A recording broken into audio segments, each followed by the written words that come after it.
Right, hello everybody and welcome back to a brand new lesson. I'm down here on the second tee at the gorgeous Formby Ladies Golf Club, and look at that for a drive. And today we're going to be talking about the driver and how you're not going to spoil such a beautiful little hole like this. We're going to be going through 3 killer moves with the driver that are causing you to hit poor drives. So let's get stuck into this lesson right now and find out exactly what they are. Before we get stuck into the lesson, guys, do remember, if this is your first time watching any of my lessons on the channel, hit the subscribe button down below, turn on the bell notification so you don't miss any future lessons to help you improve your game this year. So we're going to start off with me actually hitting what I would class as a pretty poor drive here, seeing what it looks like. We're going to slow it down and try and fix these 3 killer moves that are going to happen throughout this golf swing. So let's get to it right now. Here we go, aiming straight down the centre, looking good, aim there, there's my target. Oh dear, and that has gone all of about 160 yards straight into the rough for me. I would imagine it didn't look like the most beautiful golf swing you've ever seen. It didn't look very rhythmical. Obviously here, as we can probably see from this camera now, I've actually taken a divot with my driver, so overall not the best drive I've ever hit. And the reason for that being, there is these 3 killer faults, so let's get into it. Fault number 1 that we see on this golf swing now, as I'm addressing the golf ball there, it looks very much like an iron swing. So as I pegged the golf ball up, as we noticed, the ball quite a way back in my stance. It's not actually anywhere near the lead side of my stance. We noticed that it's more in the middle of my stance as I'm stood to that. Also, as I addressed it, I didn't have any tilt in my stance. So we start to see there, it's looking very much what an iron swing would look like to start off with. And these 3 tips as well actually tie in quite nicely. They almost feed onto one another. Once I've adopted this poor stance that we're seeing in the other swing there now, what happens is that I'm not going to actually be able to get the attack angle I want on the driver. I'm not going to be able to hit it up, and thus, like I do in an iron, I create a little bit of a divot after the golf ball. So we're seeing that we're not getting the contact we'd want on the right part of the face, and we're not getting the launch we would want from the driver. So first things first, instead of addressing your driver like you would do with an iron, let's sort our setup and put ourselves in a position to see that we're going to be able to actually hit up on the golf ball as we go through it. So what we want to do, club into the golf ball there, so we see from this angle it's pointing straight down towards my intended target. We might be able to make the path out on the camera here.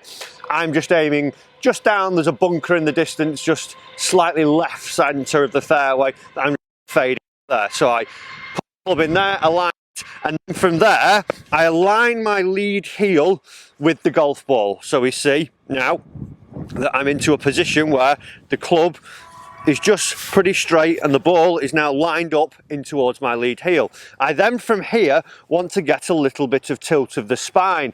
2 ways I like to sort of give people advice doing this. A, we can hold the club here and just tilt our upper body till we touch our inner calf here or inner thigh with the driver head. Or a nice other simple way is to get your lead hand grip, place that on, then place the hand on the trail thigh and slide it down till the index finger or the middle finger is just about above the kneecap. So we just get this little tilt, and we see there that I'm not dropping down into it, I'm literally tilting my upper body. So from there then, I'm looking like I'm actually ready to launch this driver, as opposed to standing more in the middle and creating that divot like I did on the last one. So top tip number 3, make sure that we are getting the right setup to give us the best chance of hitting our drivers. Tip number 2, killer move that I find with a lot of people when they start to get driver out. Obviously, long club, trying to project this down the fairway as far as we can to see that we're going with a shorter iron.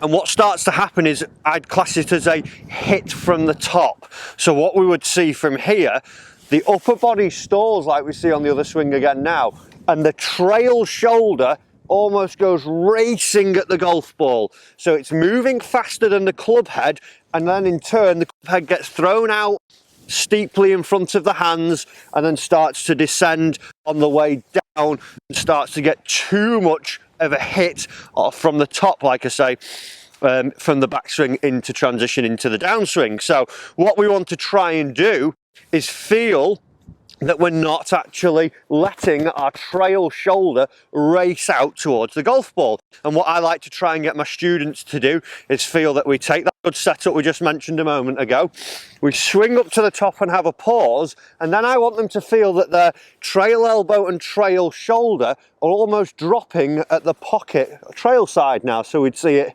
do this a little bit more, so I'd feel that I'm starting to get this little bit where the lead shoulder is extending up and rotating and the trail shoulder is dropping down, instead of the big hit, steep, it outracing the club and throwing me out in front of my golf ball. I want to make sure that I'm not getting this steep shaft on the way down, because that, coupled with the poor stance, is now going to see this big divot and that lack of distance, because everything I'm doing, I'm almost driving the golf ball into the ground. So tip one, let's get that set up right. Tip two, let's quieten down the trail shoulder, feel it drop instead of it racing up and forwards as we start the downswing. And then the final tip, in fact, let's just hit one now, just to put those two together. So we've got here and here. Okay, so there's two things that I want to be trying to do with these drives. Not too bad, not too bad. It's an improvement on the start, it's down the fairway, but not my best drive that I hit. We're going to save that one for this one right now. And that is the top tip for killer moves with the driver. The final thing I see is people are glancing the golf ball too much. We're not getting a solid strike into the back of the golf ball. We're working across it too much, either too much from out to in is the most common one, or too much in to out we would see now and again. But we're seeing that too much of the club is swiping across the golf ball. So a little drill I'd like you to do, I want you to take another sleeve of golf balls and you're going to place it about 2 feet in front of your other ball, 2 or 3 feet here. And I want you to imagine now, it's in line with the target. I take my setup, I know that where my ball should be, I know that I've got the feel of dropping the trail arm, and I want to imagine I'm almost going to hit up over this sleeve of balls there. So as I'm coming through, the club's working still on that arc that I want it to. It comes slightly into out and then works back around on the arc it should do, but I'm not moving aggressively across the packet of golf balls there. I feel that I'm just going up and then slightly inside it as I start to get through to my follow through, as opposed to chopping across it. When I can do that, what we would see is more that the club is starting to come into the back of the golf ball instead of this glancing motion and creating a lot of side spin, and seeing that we really put ourselves in a lot of trouble for no real reason. So 3 tips tied together there. We've got, let's get the setup in the right place, see that we've got that here. Then from here I want to quieten down my trail shoulder. I want to feel it drop, I don't want to race it out. And then tip number 3, or tip number 1, the top tip I would say, is to feel that I'm just working up and inside that sleeve of balls, as opposed to glancing it very aggressively across it. If we get all these 3 things coupled together now, and I work this way, we should see a better drive. So pick my target, got my setup. Hallelujah. A little bit too fadey, but a far better strike. It's just down the right side of the fairway, and it was nowhere near as bad as the other 2 that I hit as I started out. So 3 top tips there for you to make sure you're not hitting poor drives and making such bad moves that are causing you to see aggressive ball flights. Go through those there, make sure you set up right, make sure you're not racing that trail elbow out, and let's see that we're not slicing or pushing across the golf ball too much and we feel we're trying to get more into the back of it. With those, you should see that you start to drive it a lot better. Guys, I hope you've enjoyed this lesson this week. If you have, do remember to hit the subscribe button down below, turn on the notifications so you don't miss them, turn on the comments as well. Drop me down a comment down below. What do you think was the best tip, or what do you do when you're driving to help you hit more fairways? As well, big thank you to Formby Ladies Golf Club. It's absolutely gorgeous here today. A little bit brisk, but it's dry, unlike a lot of places that I've been recently. So thanks for watching, thanks for having me, and I shall see you in the next lesson.